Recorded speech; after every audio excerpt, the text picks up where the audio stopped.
Welcome, everybody. Good evening. So thanks for joining this Lawrence-Mitty Park and Trail community meeting. We're here tonight to share the 3 design alternatives that were developed following the initial public survey and input for the project. Can you go to the next slide?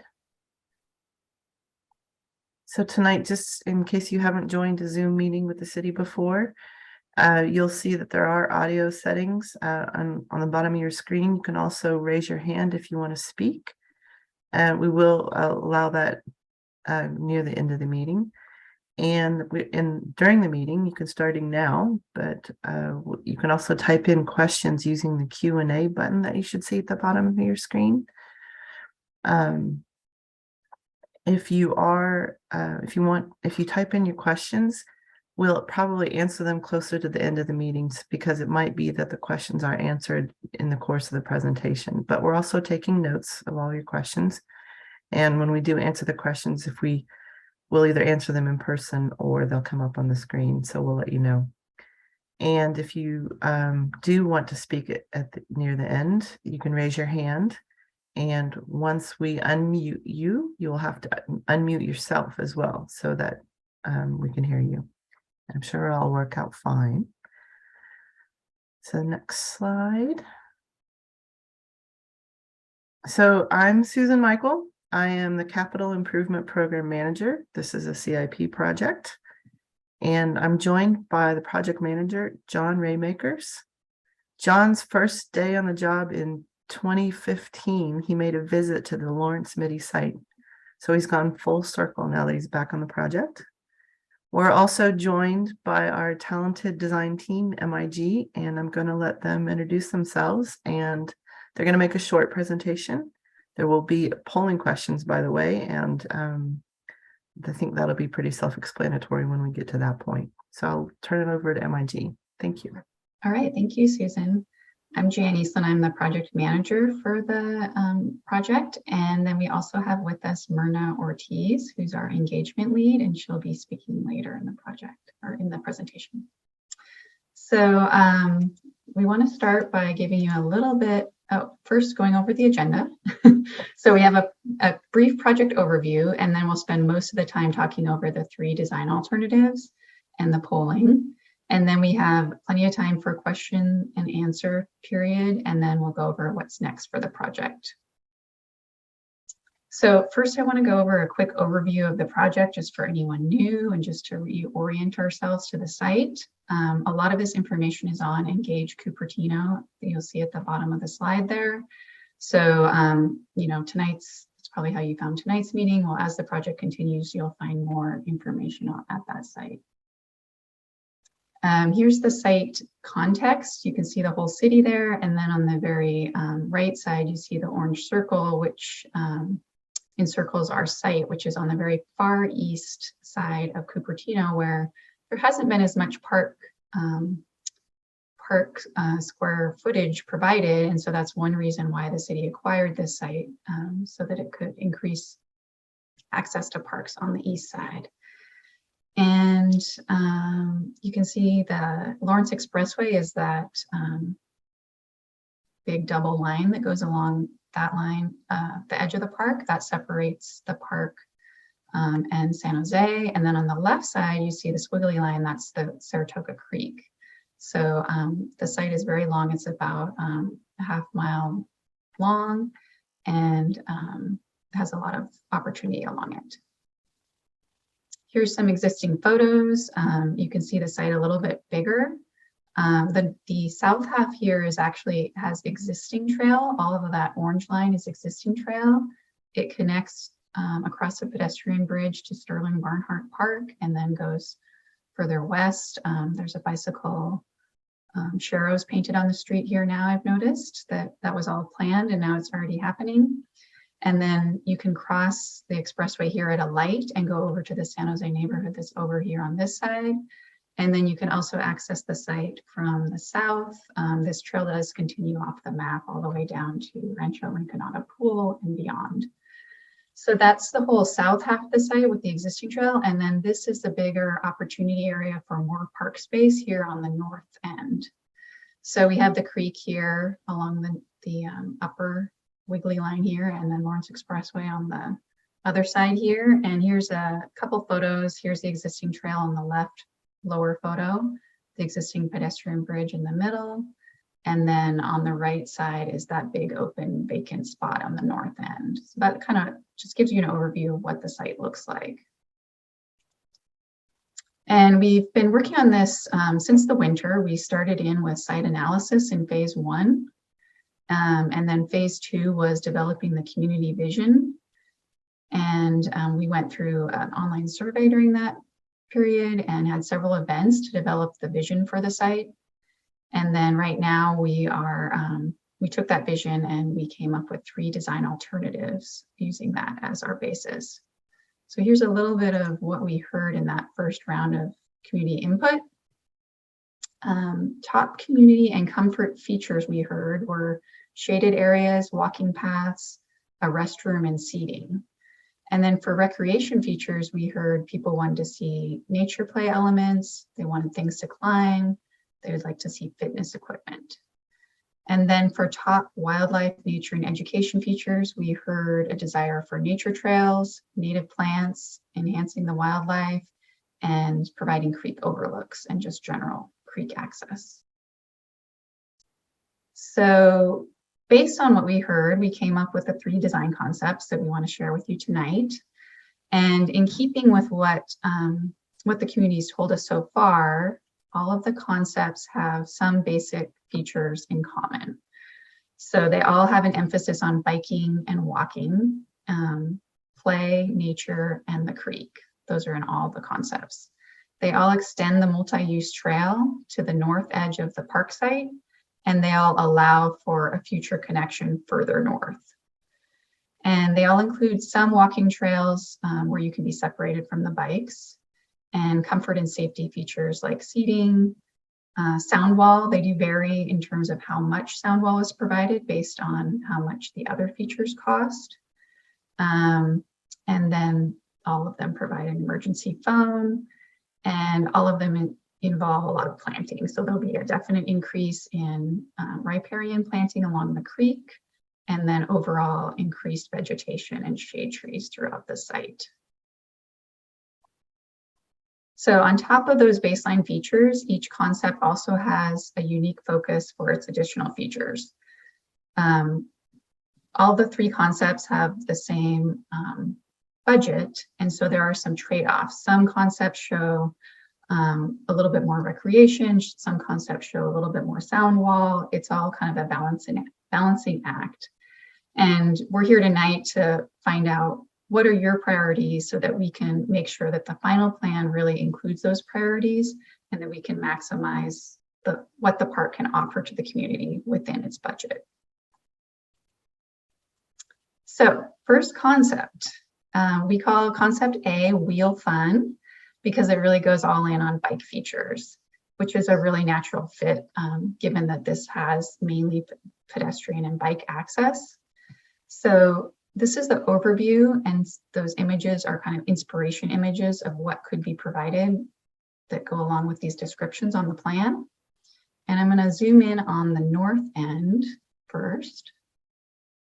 You can see the north end, it features a small to mid-sized BMX skills course that could be for teens and adults, so a little bit more of a bigger experience. And then there's also walking paths, places to sit, and exercise stations that are provided for people who are a little less into the biking, so that people can, there's something for everybody at this spot. And this concept also provides a single user restroom at Sterling Barnhart Park, which you can see the arrow there at the left side. And then at the south end, this concept has a small bicycle pump track for the younger kids. So this is for the kids more like age 4 to 8, so that they have like a safer place to just go up and down on the paths, through kind of weaving it in between the existing trees over there. And there are also new walking trails on this side, fitness stations, and then small nature play elements. So it's designed to appeal to all ages and have something to offer those that aren't as into the biking elements. And at the end, we're going to ask, pay attention so you can vote on your favorite overall concept. But as we go along, we're also going to ask you, what are your favorite features in each concept? Because there's always the possibility that we do some kind of combo of what we hear from the community are their most desired features. So here is that first poll question for you. And hopefully you see that on your screen. We want to know, now that you've seen concept A, what are your favorite features in concept A? So if you can pick your top 2 favorite features in concept A, Wheel Fun.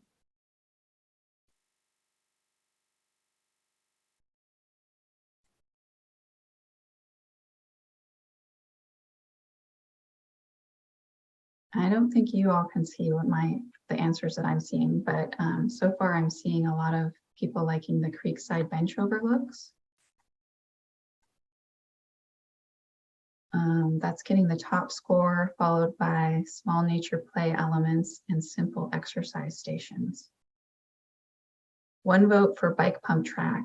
Not a lot of love for the BMX course.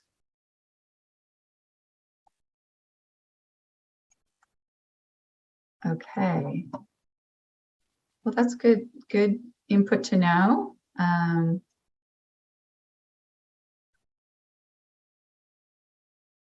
Did you share the results?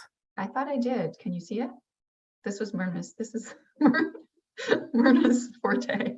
Okay, Can you see it? I can see it. Yeah, so right now you should be able to see the results. Yeah. Okay. All right, I'm going to move on. We'll try it again for the next concept. There is a question on how to respond to the poll, so I know somebody might have missed the poll. We'll do it again for the next concept, and we'll give you more instruction. Okay. All right. Moving on to concept B. Do you want to describe this one, Myrna? Yeah. Hi, everyone. Good evening. So concept B is called Story Trail. This one will be focused more on nature and connecting with the environment. We'll also zoom into the north and south end so you can see some of the images and the elements that we're hoping to include in this concept. So let's go ahead and go to the next slide. On the north end, you'll see a couple of options of nature play for children to be able to enjoy, including a log balance or a rock climbing space. And again, these would be made safe for children, but a way for them to engage and directly connect with the environment. We're also thinking of including a dry creek bed and walking trails or bridges for people to connect and be up and close to the native habitat and native environment that will be located and increased in the site. Let's go to the south end. This concept also includes interpretive features that, as you see on the bottom left-hand side, that's places for people to learn about the environment, the history of the site, connect with nature, and be able to learn maybe about the local animals and habitat that the site provides. As well as both on the north and south end, there'll be a sound wall extension. So you'll see those throughout the concepts as well. Different proposals for how to extend the wall or where exactly to include that to provide some separation from Lawrence Expressway. So in this one, we'll pull up the poll again. You'll see that show up on your screen, or if you're either on your phone or your computer, you can find on the menu options polls if you're not seeing it pop up automatically. So the poll is currently open, and you have 4 different options to pick your top 2 favorite features for this concept: interpretive features along the trails, the creekside deck overlook that would connect people to the creek and provide a space to be able to overlook the current creek, nature play areas, as well as the dry creek and expanded nature areas and environment. So I'm seeing 4 have responded. Let's give it another minute for a few more to come in. All right, so I'm going to end the poll and I'm going to share the results. So the top voted feature is the Creekside Deck Overlook. And that's that photo that you see on the top middle area of the screen that would allow people to come up and close to the creek and overlook with this deck. All right, Okay, moving on to the next concept. thanks, Myrna. Okay, now the last concept is concept C, play it up. And this really has a focus on play elements, fitness, and flexible open space.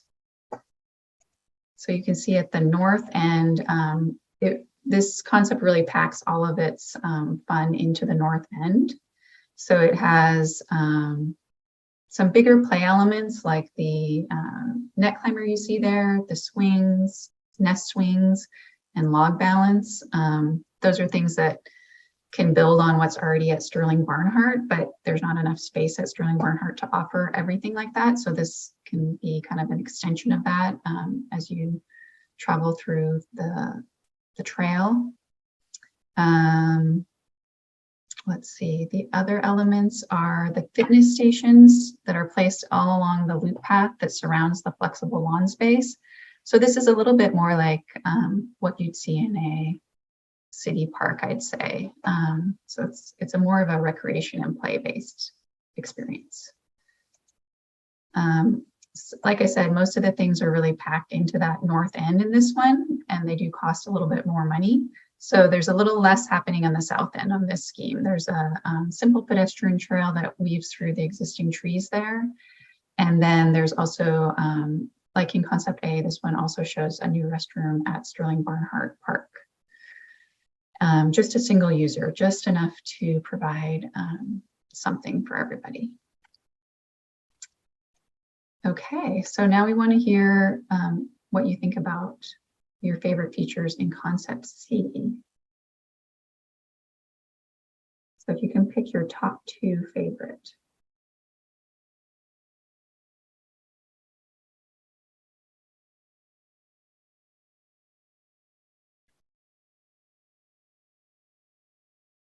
I'm seeing some answers. So I think everyone's getting in.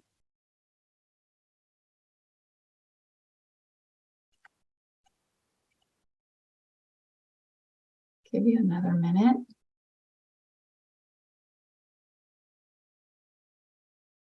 All right, I think I see 100% participation. So Myrna's sharing.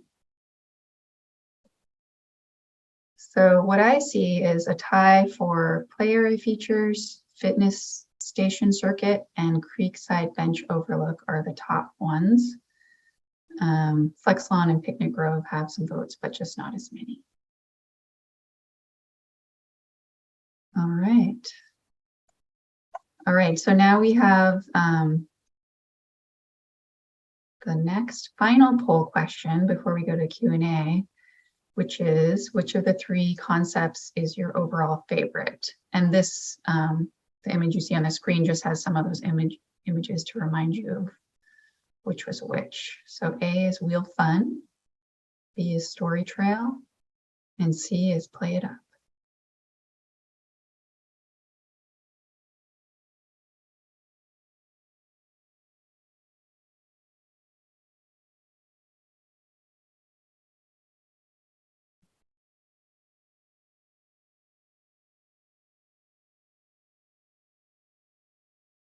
I see one person still trying to decide.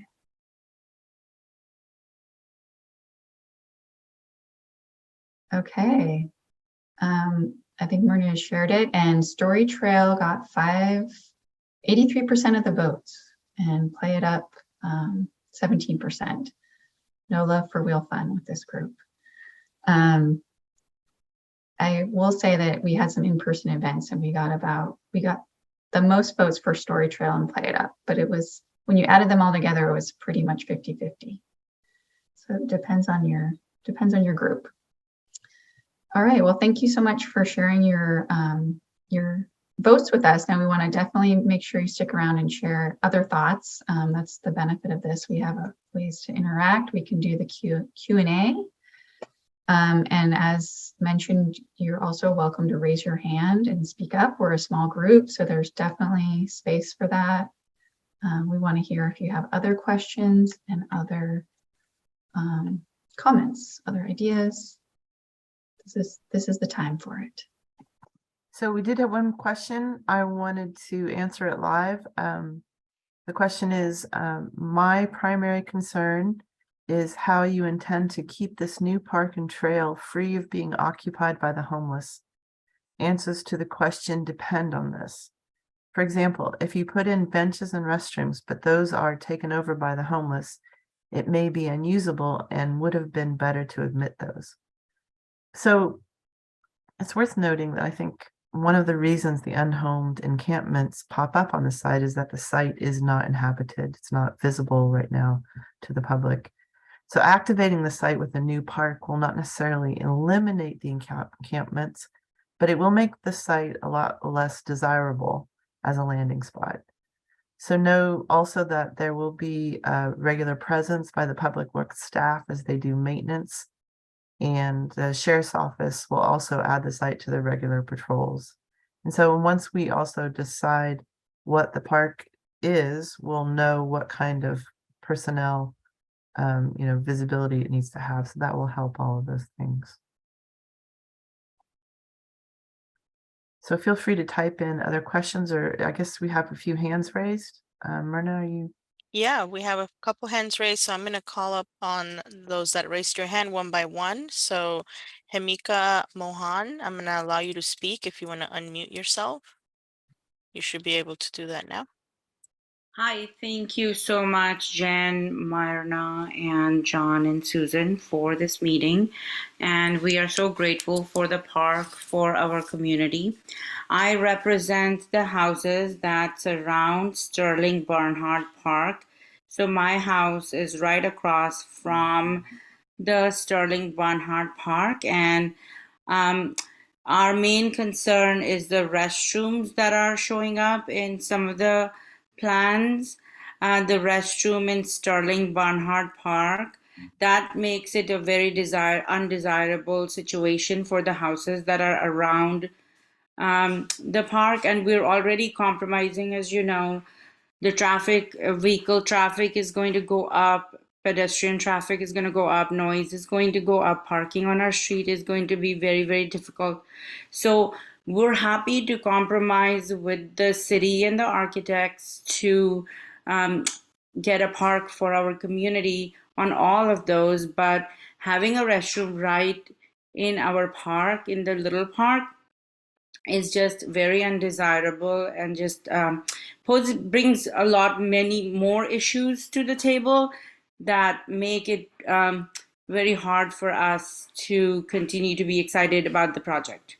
So we would like the committee or the people working on the project to consider either doing the 83%, the plan B, or putting the restroom in the back where the 8 acres of land is available. You can choose how you want the restroom, where you want, if you want porta potties or but having the restroom in already a small park, which is always so busy with, and we already have teenagers and other things that we deal with at later in the night as well. But so we do not want that, because it disturbs sleep of the community and just the quality of life of the community by having the park right by our houses. But having a restroom is just gonna increase the problems even more if the restroom is broken or if someone's trying to misuse it, which happens a lot with public bathrooms. So, I mean, I could go on with my list, but I hope you understand that we're very strongly urging the 8 houses that are signing for this. And I'm speaking for, as one of the residents, that please consider this. We're very strongly urging to not have a restroom in the Sterling Barnhart Park. Thank you for letting me speak. Thank you, HEMICA. I hope I'm saying that right. Yeah. I want to let the other people in attendance know that we had an event yesterday at the park, at the site, I should say. It's not quite a park, outside of Sterling Barnhart, and you were able to go onto the site. And we spoke to a number of the neighbors, and HEMICA was one of them. And she's not the only person. There were other people there that represented the same point of view, which is having a bathroom in Sterling Barnhart Park is going to be a deal breaker. They're strongly against it. And so I think it's worth noting that we're aware of that point of view. And we talked about other options about what I mentioned yesterday was that putting a bathroom on the new site is actually quite difficult because of the creek. If we want to run utilities from the city of Cupertino into the site, we have to cross the creek, which is an environmental headache, very difficult and expensive. So the other option is to run utilities from San Jose. So then we have to work out what kind of agreement we could work out and what kind of services are available. So we're gonna make sure that we have those answers. And then the other option that was presented was putting porta potties on the site as a long-term solution. So definitely heard, and I don't have an answer because it is one of the things that we're trying to get feedback on. So I also wanted to take the time to mention or to say thank you for not going on all night. It would be great if people would keep their comments to just a couple minutes so that everybody has a chance to speak. But we don't have a timer or anything like that here, so it's all on your honor. I'll take the time to, we can maybe go back and forth because I know two other people have their hands raised. I wanted to try to address some of the other questions. So I think one of the questions along the lines here was a single-use restroom seems limited. Why not add some more? Well, for that reason, hopefully that was answered.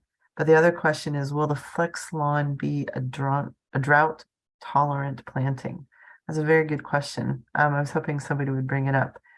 The play option, the third option, is quite popular, and there is a lawn in the middle of it that we don't have planned for soccer or something like that, but more it's available for playing. And that typically is some kind of grass. We could have more drought tolerant grasses, but we have to balance the functionality of the space with what we're going to put in there. Being drought tolerant is a big deal right now. We are very cognizant of not wanting to increase our water needs at this point. So it's a big driver. Putting in a big grass lawn is difficult for many and that are running the city, and we have to balance that with what are the needs and well, what are the needs for the residents. So we're definitely trying to work out a good solution there. So let's go back to the live. All right, so the next one that raised their hand is Jenny. I'll allow you to speak now and you can unmute. Go ahead. Okay, can you hear me? Yes. Okay, good, thank you. Yeah, you guys are doing a great job. I was actually able to go Saturday and walked out there, and it was really lovely. You guys have done a wonderful job and really has taken a lot of the views of the public and the neighborhood to see what they really want to have, and to have really a useful space that works for everyone. I just wanted to make a comment about the porta potties. I understand completely, and maybe they can put the really nice porta potties like you might see at a really nice wedding, right just beyond where the fence that's on the trail that goes into the big part of Sterling of Lawrence-Mitty, right there, kind of as the land opens up, and then just have temporary porta potty there for the duration until everyone gets a better idea of what's available. I just think that would work really well, and it would keep the porta potties away from the neighborhood that is having issues, and people from Sterling Barnhart could come and use it. It's just around the corner, if mothers had little children or something. And then people that were going through the park, they could have access to the restrooms there, etc. Maybe they could put a drinking fountain there also. And I just wanted to make a comment. One other comment was, I like the fact that they have walking trails in there. And then in terms of the flex lawn, there are a lot of types of grasses that are fine going brown and dormant. I see those in all different parts of the country. And I think it's nice to have turf available because children and teens and people picnicking can throw a blanket down and have a picnic on the lawn, or else the teens can run around with a frisbee or a ball, etc.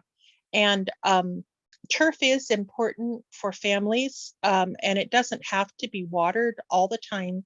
But I think that there are probably hybrids that are available that could be researched for this. And anyway, I just think you guys have done a wonderful job. Thank you so much for all your help with this. Thank you. Thank you. Jan, can you speak to the plants that are Yeah. the grasses that are available? There are different types, and there's a range. So we can do the most drought tolerant do turn brown at times, and sometimes people in cities haven't liked that in the past, but I think everyone's becoming more drought conscious. So I think that people's opinions are turning the corner on that one. But even with just like a green lawn, there's different varieties that are being developed. Like UC Davis has some new varieties that use a lot less water. And then the other thing is just the way it's irrigated can make a big difference. So in the past, every park has been irrigated with spray heads everywhere. And now we do a lot more drip irrigation, and it can really cut down the water use. So we kind of work on all those fronts.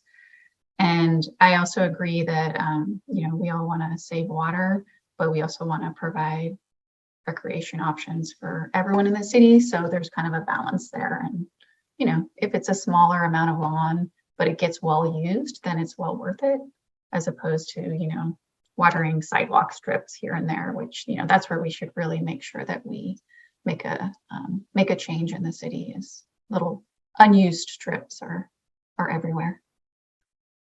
If we do a planting and we put down whatever will be the turf alternative, whatever it is, it takes more water to get it started, correct? I mean, it's just a short period. It's not like a long-term situation. Okay. Yeah. Just asking. Yeah. Yeah. Just early on. Great. Thank you. Thanks, Jenny. I want to say also that we have some people that were here yesterday, were in attendance yesterday and that are here today and have been at previous meetings. And I just want to say generally thank you. We're doing this because we want feedback. We want to hear all the concerns and the good and the bad. So I just want to say we really appreciate you joining in tonight. I will second that. And it's why we have the different options, so that we can understand, what's making sense to the community. So we have one other question that came in. Kudos to the city for getting this park going. Please prioritize the needs of all age groups. Prioritizing bike fun seems nice for teens and youth, but may not be for all ages. Please create a serene park which allows residents to enjoy nature. So Jan, do you have any comments on that? I definitely am getting the vibe that people aren't loving the BMX course. We did try hard to incorporate other elements into that scheme that would be enjoyable for all ages. We have the fitness equipment and small nature play elements, benches and overlooks. So we do have and walking trails. So there are other things. I think that it's just, maybe it's just a small user group. So that's why it's not getting as much interest, and probably it's more of a teen thing and teens aren't coming to the meetings. So that's something else to balance. Like, are we hearing from the people who might use it or not? So I've also heard, from a few community members yesterday that, maybe there's a way to compromise on some of these things, perhaps we could provide a smaller bike element, and it's just within one of the other schemes rather than taking such a large area. So there's, based on what we hear from the rest of the input, the online survey will go to the end of the month. If there is still some interest in it, maybe that's where we start compromising and fold some of those elements into another scheme. There was there's another question, or at least a comment. I want to respond to the other person. A park cannot be enjoyed without restrooms, and portable restrooms are not going to be hygienic and usable, especially with women and kids. Duly noted. There were very live debates this weekend. Obviously, the people that live adjacent to the park feel very strongly that we don't have a bathroom in Sterling Barnhart. And then there are other people with equally strong voices who really want to have a bathroom, and they're not as concerned if it's in Sterling Barnhart or not. So both points of view are valid and noted, and we'll try to put all of the options on the table. So just know that I think following this, the survey, which is online, which you can take and you can tell your friends to take. It's at engagecupertino.org. The link, or the whole thing, is on the screen right now. It's open until the end of October. And after October 31st, we will compile the results of the survey and then quickly run to the commission meetings. We're going to go to both the Bike and Ped and the Park and Rec commissions on the 16th and 17th of November. And then we're going to go to the first available council meeting after that, whenever we can get on the agenda. We're tentatively trying to go for the first meeting in December, but that agenda is filling up, so we will see where that lands. But the commission meetings are also public meetings, and you're welcome to attend and voice your opinions there as well. Before that, we'll post I don't know if before or right after those commission meetings, we'll also update the engagecupertino.org website with the information. Does that help? Did I do that right, Jan? I get that right? Yes. And I see some other questions in question answer, two of them about lighting. So I'm gonna answer one of those with Answer Live. So will there be lighting to enable usage at dusk or night, especially in winter time? And then the other question that's part of the next person's question is, they're worried about artificial light being detrimental to birds, insects, and the ecosystem, and any human neighbors nearby as well, especially in the riparian corridor. So we did talk about that a lot in the site analysis, and it's best practice not to introduce a lot of lighting near a wildlife corridor like a creek. And we did talk about if there was a restroom, that might change things. So I think we are not planning to light the path at this time, which is the case for the rest of the path that goes further south. Still interested to hear if you have thoughts on that, but our reasoning is to protect wildlife. And then there's also a push to just decrease overall light pollution and have clearer night skies, dark skies around the city. So that's one of the city's goals. We're trying to keep in alignment with that as well. So I think the only thing that we would consider lighting at this point would be if a restroom was introduced into the park site, just for safety, security reasons. And it would have to be, the dark sky compliant, where it's facing down and not creating a lot of light pollution. And there was the other part of that question. I'm gonna go back and find that. So the rest of that question was, will all three concepts be landscaped with native plants, except for the flex lawn? And this person's preference would be to use all native trees and plants appropriate to the riparian habitat of Saratoga Creek. So the answer to that is yes, we are planning to mostly use, especially along the creek corridor, appropriate native riparian species.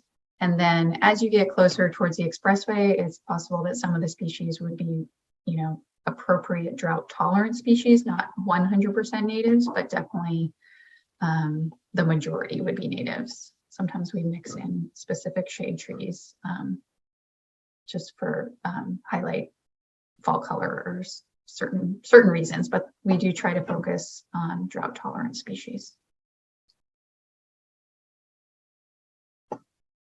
Hopefully I answered that question. There's another question on, will there be areas to reserve for birthday parties or gatherings? That was not included in any of the options. That's not something that came up previously. I think that could definitely be an option, although it is a little bit of a, usually people do want car access for that type of thing. So I'm thinking it might not lend itself as well. Do the city have any other differing opinion on that? If there's more than one table, I could see how that might become a thing. But I think your point is very good that usually that type of thing happens where you can drive up and drop all the things off. So if we end up with an option that has a smattering of picnic tables, that'd be something to consider. We'd have to run it past Parks and Rec since they would be operating that. But it's a very good question. So make sure that it's noted and that we run it past Parks and Rec. Thank you. Then there's a question about the closing time of the park and if people are supposed to or would be allowed to be there at night. John, can you speak to the typical hours of parks in the city? Sure, of course. Most parks aren't locked because of just their physical situation, but they typically are closed at dusk. So after dark, unless there's some facilities there, of course, that are lit like a tennis court or something. But generally, parks shouldn't be occupied after dark. That's the way that typically. There are a few exceptions to that. This particular one could be secured since it is fenced in on most sides. So we would, by default, not lock it up, but expect people to be gone after dark. Sheriff could help with enforcement on that as necessary. And, we could look at different scenarios based on the uses we see or if any problems arise. So generally, it's kind of the honor system, but if problems arise, we would address them and do whatever's appropriate. And just to clarify, the south side is currently open, and so because there's a trail, people are able to bike through that after dark hours. That's my understanding, yeah. There's one other question or note. If the temporary bathroom is cleaned often, it should not be so much of an issue. Having a high-end facility would be important. Yes, it would be important. I'm concerned about the optics of doing an $8 million project and then having porta potties, but we'll have to see what high-end options are available, and we'll also throw it into the mix of all the other options. And then there's a question about the emergency phone. There is not an emergency phone, but we've heard that there's a need for that. People would like to see one in the design, so we're pricing that out and hoping to include that. All right, so we've gotten through most of the questions at this point. Any final comments before we begin to wrap up? Can I ask a question? I know that's backwards, but so the three options have different sound wall configurations, and I wondered if anybody in the public had opinions about the different sound wall configurations. I don't, if you have one, yeah, there we go. Here's something I didn't share, but it is a diagram that shows that. So next to A, the gray line is existing sound wall. And then this is proposed new sound wall. And then this in concept A is a berm because that kind of rolls right into the BMX bike features. And then it's all a balancing act because the sound wall is quite expensive. So we're trying to get recreation and the sound wall and, balance it out. Concept B, the story trail, has less significant recreation features. So it has more sound wall. It has some at the south end and some at the bigger north end. And then it has a couple gaps. This would hopefully be future, but this is the area that we're not working on yet. And then this is the area that has the crosswalk. So we're thinking an opening would make sense there, just for visibility. And then concept C, the Play It Up one, has the sound wall only at the north end because it has significantly more recreation features to pay for. So then at this, did I say south end? North end up here. And then at the south end here, it's just fencing. I would hope that there's, an option that in the future we could always add sound wall, but we don't have that, solidified now. So we can't promise that. So that's really just, those are the trade-offs. You either get more recreation features or you get more sound wall. It's, we're trying to balance making sure that we have provided good things behind the sound wall is obviously a top priority. And still straying in budget. So Yeah. good point. I hadn't thought about that. Yeah. Jenny has her hand raised. Oh, thank you. Thank you for going over the sound wall. There were a lot of things going on in the 3 different plans, and I really hadn't looked at the sound walls, and I'm glad you guys discussed them. I just had a question for, so if we were looking at the Play It Up or maybe Story Trail, you have the navy blue, which is proposed sound wall, and then you have some existing sound wall, and then you have a ... which looks like it would be a fence. Would the fence, so I had 2 questions. Would the ... be like a fence that's kind of like a cyclone wire fence that we see in some places? And then is the new blue solid sound wall going to be similar to the gray sound wall that's down toward the end, that's going toward the as you hit the 280 overcrossing? It's kind of like a pink wall. Is that what you all were going to do there? Anyway, if you could address that, I'd appreciate it. Thank you. I'm not sure what the pink one is that you're speaking of, but I do have an image of the one that's further down Saratoga. That's what I meant, the one that's further down. Here. It looks like a little pink, like an apricot colored little wall or it's pink or something. I don't know, it looks pink. Well, this it's the one that's the clear one in this now. picture looks kind of yellowish, but maybe it could change. Oh yeah, that's it. Yeah. Well, it's the one that's on the other side going down toward 280. Oh, okay. Well, this is further down. This is the one that's down right here. So it's at the kind of the end of our site. Yeah, it's where it kind of runs out of trail on the far north side. Oh, over here. Yeah. I don't have a picture of that, I don't think, to show you right now. But okay. But anyway, we're expecting that it would be an 8-foot CMU wall. So it would be somewhat similar to this. Okay. But we would also allow more space for planting. So we wouldn't create a situation like this where you're right up against the wall. Mm-hmm. Okay. And is the open fence like a cyclone wire type? No, we have it in the cost estimate as a upgraded from that. Okay. Not right. fully defined, but it's better than that. Thank you. There's one other thing I was going to show. I guess I'll just go back to that overall. And as we're getting ready to wrap up, the last question on the Q&A tab is, when will the park go live to the public? So I think that's a nice transition to our final slides. I agree. So we have the next steps.